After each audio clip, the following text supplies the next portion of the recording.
જે અમારા હાયર વિભાગની અંદર જ્ઞાન સહાયક રૂપે છેલ્લા 1 વર્ષથી સેવા આપી રહ્યા છે, તેમનું ઉત્કૃષ્ટ કાર્ય કરી રહ્યા છે.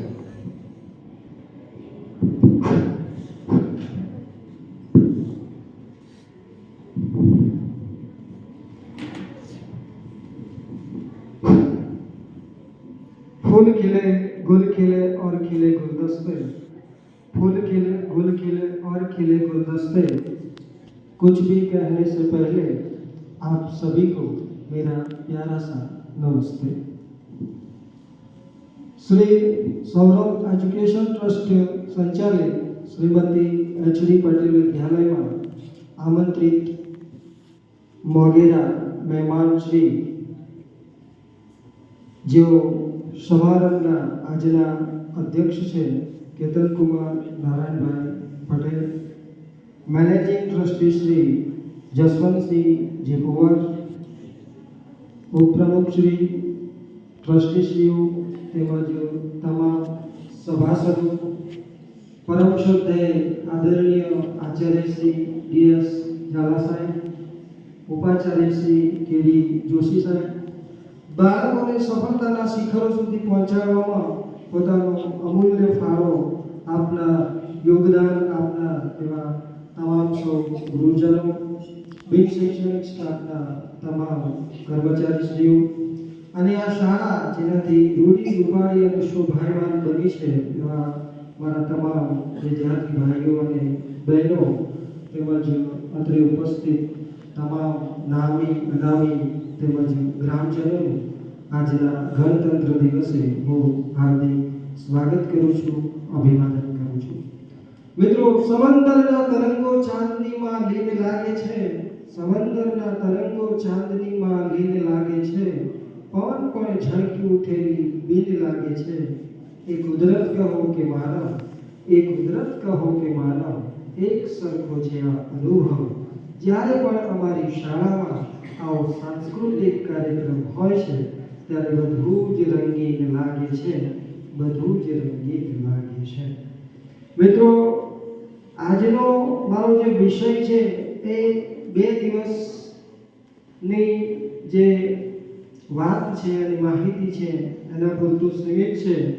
એક છે 25 જાન્યુઆરી અને બીજું છે 26મી જાન્યુઆરી.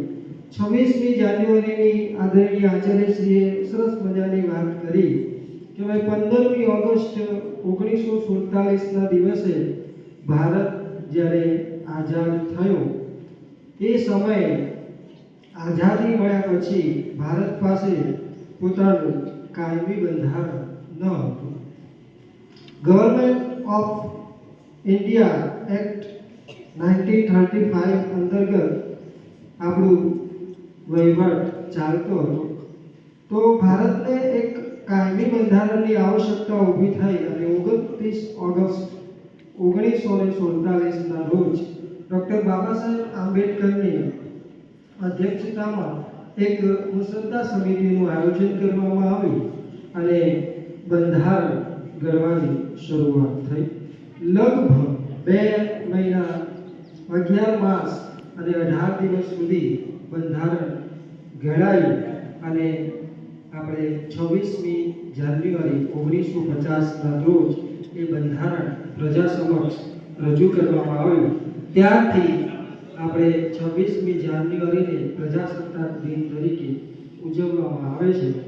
તો મિત્રો, હવે બીજી જે મારી વાત છે, આપણે ગઈકાલનો દિવસ 25મી જાન્યુઆરી, તો 25મી જે જાન્યુઆરી છે એ રાષ્ટ્રીય મતદાતા દિવસ તરીકે આપણા ભારત દેશમાં ઉજવવામાં આવે છે. તો ભારતીય ચૂંટણી પંચ છે એ ચૂંટણી પંચની જે સ્થાપના છે એ સ્થાપના 25 જાન્યુઆરી 1950ના રોજ કરવામાં આવી હતી. ત્યાર પછી 2011 પછી દેશના જે તમામ મતદાતાઓ છે એમાં જાગૃતિ આવે, લોકો મતદાનના મહત્વને સમજે એ ઉદ્દેશ્યથી 2011થી રાષ્ટ્રીય મતદાતા દિવસ આપણા ભારત દેશની અંદર ઉજવવામાં આવે છે. મિત્રો, આગામી જે ભારતીય ચૂંટણી પંચ આયોગ છે એમને જિલ્લાના તમામ જે કલેક્ટરશ્રીઓ છે એમને આવનારી 16 ફેબ્રુઆરીના રોજ જે સ્થાનિક સ્વરાજ્યની જે ચૂંટણીઓ યોજાવાની છે એમાં મતદાર જાગૃતિ અંગે કલેક્ટરશ્રીઓને પરિપત્ર કર્યો છે. દરેક કલેક્ટરશ્રીઓએ જિલ્લાના જે ડીઓ છે, જિલ્લા શિક્ષણ અધિકારી છે એમને પરિપત્ર કર્યો છે અને તમામ જે ડીઓ કચેરીના જે ડીઓ છે એમને આપણા દરેક શાળાના આચાર્યશ્રીઓને પરિપત્ર કર્યો છે કે સ્થાનિક જે આપણી શાળા, કોલેજો અને જે સ્થાનિક સંસ્થાઓ છે એમાં મતદાર જાગૃતિના વિવિધ પ્રકારના કાર્યક્રમો કરવા, જેમાં વક્તૃત્વ સ્પર્ધા છે, નિબંધ સ્પર્ધા છે, સાથે સાથે રંગોળી સ્પર્ધા છે અને રેલીનું પણ આયોજન કરવું. તો મિત્રો, આપણે ત્યાં ચૂંટણી હોય કે ન હોય પણ આગામી દિવસોમાં જ્યારે પણ ચૂંટણી યોજાય એમાં 100% મતદાન થાય એવો આપણે સૌ પ્રયાસ કરીશું. મિત્રો, મતદાનના દિવસે એક આળસ લોકોમાં જોવા મળે છે. તો ગામના, સમાજના, દેશના જે નાગરિકો, જે યુવાનો છે એ યુવાનો આગળ આવે અને 100% મતદાન કરે તો આપણે સારી એવી સરકાર બનાવી શકીએ છીએ. ભારત એ લોકશાહી દેશ છે. લોકો દ્વારા, લોકો વડે જે ચાલતું શાસન છે એમાં લોકો સર્વે સર્વા છે અને આ લોકશાહીનું જે પર્વ છે એ ખૂબ જ ઉત્સાહ અને ઉલ્લાસથી ઉજવાય એવી આપણે જાગૃતિ ફેલાવવાની છે. લોકશાહીનું જે પર્વ છે એ પર્વની અંદર આપણે મહાદાન આપવાનું છે અને મહાદાન આપી પોતાનું, સમાજનું, રાષ્ટ્રનું અને દેશનું કલ્યાણ થાય એવા ઉમેદવારની આપણે ચૂંટવાનો છે અને વરણી કરવાની છે. મિત્રો, કેટલાક લોકો એમ સમજે છે કે એ મારો જે એક વોટ છે, મારો એક જે મત છે એ હું નહીં આપું તો શું થવાનું છે?